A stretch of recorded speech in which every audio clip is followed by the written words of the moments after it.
इंदिरा एकादशी व्रत कथा। भक्तों, आज मैं बताऊंगी आपको इंदिरा एकादशी का क्या महत्व है और इंदिरा एकादशी का व्रत क्यों रखना चाहिए सभी को।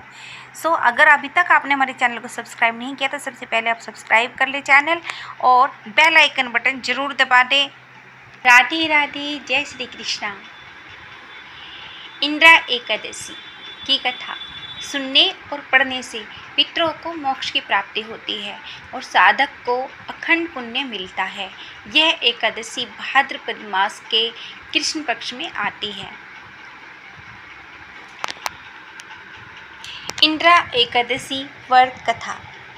एक समय सतयुग में राजा इंद्रसेन नामक एक प्रतापी और धर्मनिष्ठ राजा राज्य करते थे।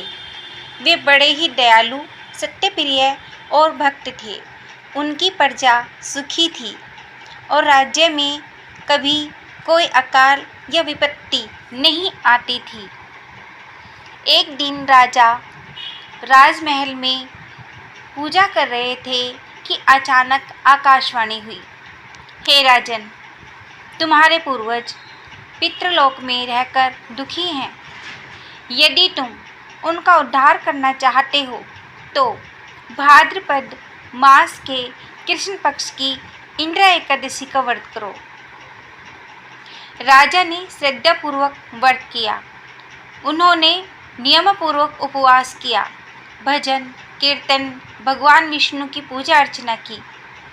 अगले दिन द्वादशी को दान पुण्य और ब्राह्मण भोजन करवाकर व्रत का समापन किया। व्रत के प्रभाव से उनके पूर्वज पितृलोक से मुक्त होकर विष्णु धाम चले गए। राजा को भी अपार पुण्य प्राप्त हुआ और राज्य में सुख समृद्धि और शांति छा गई। व्रत करने का महत्व। इस व्रत से पितरों की आत्मा को शांति मिलती है। व्रती को समस्त पापों से मुक्ति मिलती है। घर में सुख, शांति और समृद्धि आती है।